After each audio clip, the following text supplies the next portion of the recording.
Nah, cuman ada dua kaidah yang perlu kita perhatikan di dalam masalah ngalap berkah. Ada berapa kaidah? Ada dua. Kaidah yang pertama, la tasbutu barakatu syai'in minal asya' illa bidalil. Ini penting ini. La tasbut barakatu syai' minal asya' illa bidalil. Tidak boleh menetapkan sesuatu itu berkah kecuali dengan apa? Dengan apa jemaah? Dengan dalil. Adanya dalil keterangan kalau benda, sesuatu, perbuatan apa saja ini berkah, dalil.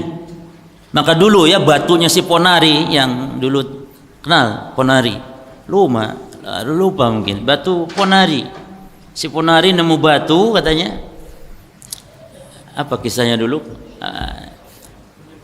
Pokoknya si Ponari hampir ke sengat apa kesengat apa namanya, halilintar, tiba-tiba jatuh, dia ada batu.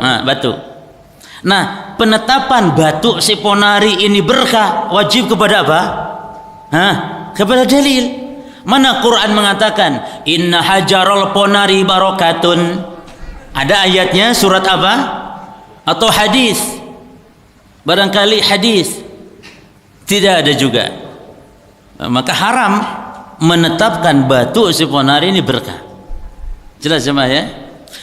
Yang kedua jemaah, setelah kita tahu sesuatu berkah, tidak cukup kita, karena bisa salah dalam cara ngalap berkahnya. Bisa salah. Contoh, berkahnya Masjidil Haram itu kita berkah, jelas berkah Masjidil Haram. Orang yang sholat di sana berapa? 100.000 kali sholat dibanding masjid lainnya. Nah, sudah jelas berkah Masjidil Haram, atau termasuk masjid kita ini berkah. Nah, cara ngalap berkah Masjidil Haram atau masjid kita ini dengan cara apa, ikhwan? Dengan cara apa? Dengan cara sholat di dalamnya, dengan cara zikir di dalamnya sehingga berpahala. Bukan diusap-usap temboknya lalu diusapkan ke badan, cek sembuh penyakit misalnya. Ini cara ngalap berkah yang salah. Maka kaidah yang kedua ini penting. Kaidah yang kedua, la budda an takuna tariqatut tabaruk syar'iyyah la mubtadi'ah. Hendaklah cara ngalap berkahnya sesuai syariat, bukan dengan cara yang diada-adakan. Contoh jemaah, Hajar Aswad menurut antum gimana? Berkah tidak Hajar Aswad? Hajar Aswad berkah tidak? Bagaimana tidak berkah jemaah? Kata Nabi, Hajar Aswad itu batu yang asalnya itu batu yang sangat putih, lebih putih daripada salju. Namun dia menjadi hitam karena dosanya Bani Adam. Setiap disentuh menjadi hitam. Asalnya hajarun minal jannah, batu dari surga Hajar Aswad ini. Dan siapa yang menyentuhnya, siapa yang bertawaf di Hajar Aswad 7 putaran itu, dia akan menjadi saksi di hadapan Allah, akan membela orang tersebut di hadapan Allah. Berkah tidak ini? Berkah. Nah, sekarang cara ngalap berkah Hajar Aswad gimana caranya? Apa dengan dicongkel sedikit, dimasukkan ke botol, disimpan di rumah supaya penglaris, supaya dagangan jadi laris? Apa itu cara ngalap berkahnya? Lah. Tapi dengan cara kita mencium, menyentuh dan mengelilingi 7 putaran dalam rangka ibadah tawaf. Selain itu tidak boleh. Makanya Umar bin Khattab mengatakan, inni la alam anaka hajar. Dia Umar radhiyallahu anhu ketika mencium Hajar Aswad, Umar mengatakan, inni la alam annaka hajar la tanfa' wa la tadur.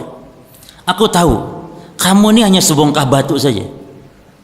Aku tahu kamu hanya sebongkah batu yang tidak bisa mendatangkan manfaat, tidak bisa menolak mudarat. Artinya secara asalnya tidak bisa.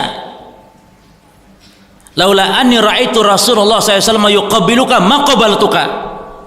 Kalau seandainya aku tidak lihat Rasul menciummu, aku tidak sudi menciummu, wahai Hajar Aswad. Jadi Umar ngalap berkah Hajar Aswad dengan cara apa jemaah? Dengan cara ngikut Rasul menciumnya. Kalau tidak, orang sudi aku cium kamu, kamu cuman batu yang tidak bisa menolak mudarat, tidak bisa mendatangkan manfaat. Maka Hajar Aswad mendatangkan manfaat dengan cara apa? Dengan cara ibadah kita sesuai syariat diantaranya diciumnya jemaah. Cium Hajar Aswad. Jelas jemaah. Maka dua kaidah ini sangat penting. Apa kaidah yang pertama? Tidak boleh menetapkan sesuatu itu berkah kecuali jalil. Yang kedua, kita wajib untuk cara ngalap keberkahan dari sesuatu yang sudah berkah tersebut harus dengan cara syar'i.